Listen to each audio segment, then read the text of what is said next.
pagi sahabat Hermina. Kembali lagi dengan saya Nuna di podcast Hermina. Nah, kali ini kita sudah bersama dengan Dr. Riani. Dr. Riani Niki Desyana, spesialis penyakit dalam. Atau biasa kita sebutnya panggilnya tuh Dokter Riri. Ya. Halo dokter, selamat pagi. Selamat pagi. Semangat semuanya. pagi dokter. Mungkin dokter bisa perkenalan dulu sama sahabat Hermina. Oke, saya perkenalkan diri ya. Saya Dokter Riani. Panggilan sayangnya boleh Dokter Riri aja. Asalnya dari Makassar. Usianya mungkin rahasia saja ya. Nah, untuk sekarang saya jadi dokter di full timer di Hermina. Prakteknya itu Senin sampai Jumat dari jam 8 pagi sampai jam 4 sore. Siap dokter, terima kasih atas perkenalannya. Nah teman-teman, kita ini sudah bersama dokter spesialis penyakit dalam. Kini tema yang kita akan angkat itu adalah dispepsia dong.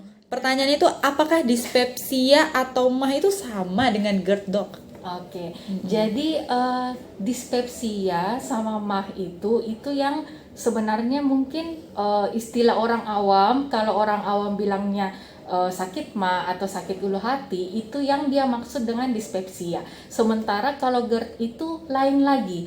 Jadi kalau dari bidang kami penyakit dalam, dari pengertian untuk dispepsia sendiri dan GERD itu berbeda. Kemudian letak masalahnya, letak kelainannya pun berbeda. Untuk secara umum mungkin saya jelaskan, kalau dispepsia itu sebenarnya ada dua. Jadi ada yang fungsional, artinya tidak ada kelainan yang kita dapatkan di lambungnya. Itu yang setelah kita melakukan pemeriksaan endoskopi. Kemudian yang kedua ada namanya dispepsia organik. Jadi memang ada kelainan struktur atau kelainan organik, misalnya seperti luka atau lecet. Nah, itu yang dibuktikan dengan pemeriksaan endoskopi. Nah, jadi dispepsia itu sebenarnya dia kumpulan gejala. Gejalanya itu ada rasa penuh di perut, kemudian ada nyeri ulu hati atau yang biasa nyeri pada perut bagian atas ya. Kemudian rasa panas di dada dan rasa cepat kenyang. Ini biasanya berlangsung cukup lama, kadang juga hilang timbul. Nah, sementara GERD atau kepanjangannya gastroesophageal reflux disease. Nah, ini adalah suatu keadaan adanya aliran balik dari asam lambung menuju ke saluran kerongkongan kita atau yang biasanya disebut dengan esofagus. Jadi kelainannya itu memang di katup yang menghubungkan antara saluran kerongkongan kita dengan lambungnya begitu. Siap dokter. Nah, apakah hubungan dispepsia dengan suasana hati atau kalau kita lagi stres itu biasa kan kita bilang sakit perut karena sakit atau sakit kepala atau stres, itu apakah ada hubungannya dok? Iya, jadi sebenarnya zaman sekarang kan kita stres pekerjaan, betul dok, stres galau ya, jadi istilahnya psikososial ya, bukan hanya stres dari diri kita sendiri, stres dari lingkungan juga itu nantinya akan mempengaruhi pergerakan lambung, kemudian pengosongan lambung, sekresi atau produksi dari asam lambung. Nah, jadi itu semua bisa mempengaruhi munculnya kumpulan gejala yang saya bilang tadi. Berarti dispepsia ini kayak masuknya di Gen Z ya dok, mungkin ya sekarang ya, mungkin maksudnya di Gen Z. Nah dok, cara pengobatannya mungkin dok bisa dibantu. Oke, jadi cara pengobatannya kalau saya menyarankan yang paling pertama kita kembali mendekatkan diri ke yang di atas. Kenapa? Karena kalau kita mendekatkan diri ke yang di atas, otomatis hati lebih tenang, pikiran lebih tenang. Nah, segala sesuatunya itu nanti akan lebih ringan. Karena nggak ada gunanya dokter kasih obat sudah yang paling keren, dosis yang paling tinggi. Kalau ketenangan hati dan pikiran kita nggak ada, itu sulit untuk kita mau mencapai kesembuhan. Nah, sementara untuk obat-obatnya, nah obat-obat yang dipilih itu ada banyak macam. Ada yang bisa menekan asam lambung, ada yang untuk memperbaiki pergerakan lambung. Nah, kembali ke penyebabnya tadi. Kemudian yang paling penting juga itu modifikasi gaya hidup. Jadi kita harus berolahraga tentunya. Nah, yang disarankan itu olahraganya apapun yang kita suka supaya bisa dilakukan dengan konsisten.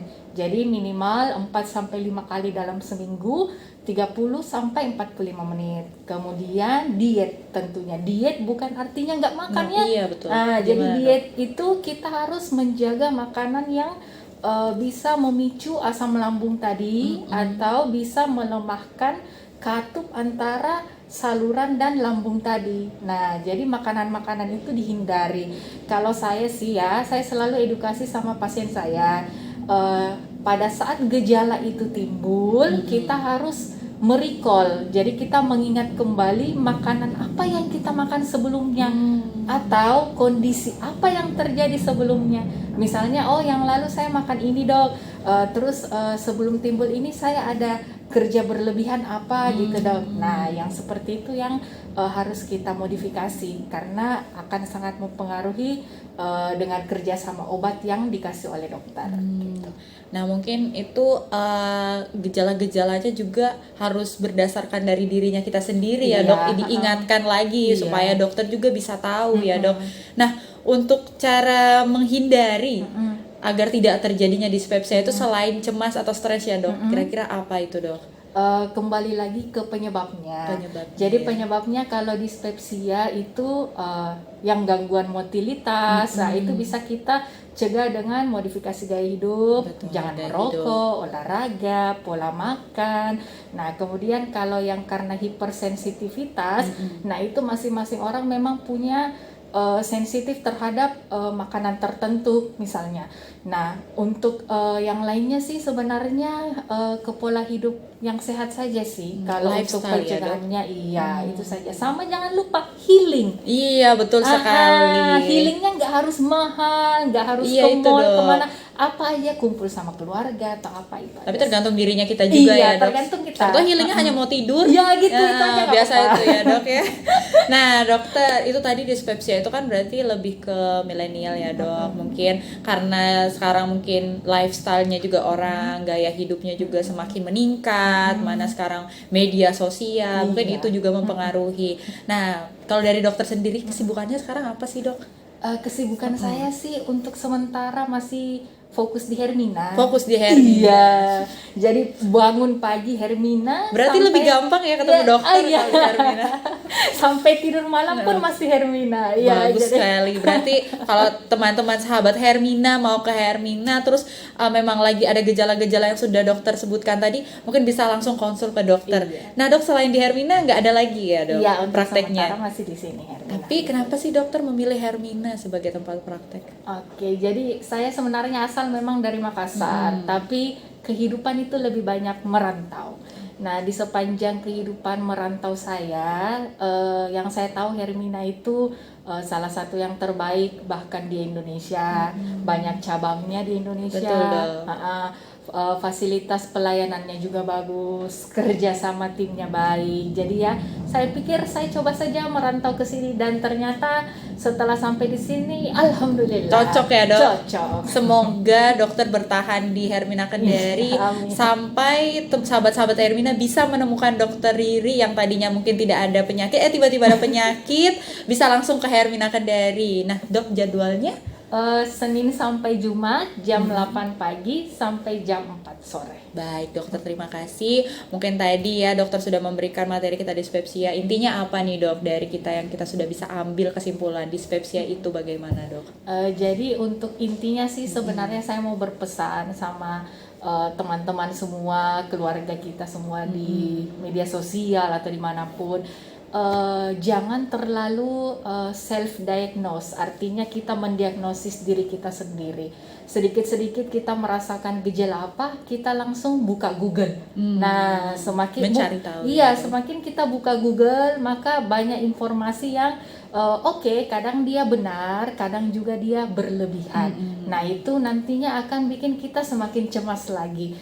Jadi daripada salah-salah, miskomunikasi, misinformasi, lebih bagus kita langsung tanyakan ke dokter yang ahli. Betul. Jadi sahabat Hermina, jangan lupa kalau misalnya ada gejala atau sakit yang ingin perlu dikonsultasikan sama dokter Riri available di Rumah Sakit Hermina Kendari. Terima kasih dokter atas Iya, waktunya. terima Semoga kasih. manfaat hari ini atau tema yang dikasih hari ini membantu sahabat Hermina di rumah, dan juga teman-teman di rumah bisa tahu juga dokter Riri sekarang available di Rumah Sakit Hermina Kendari itu full timer. Terima kasih dokter. Semangat pagi sahabat Hermina. Sampai jumpa di podcast selanjutnya.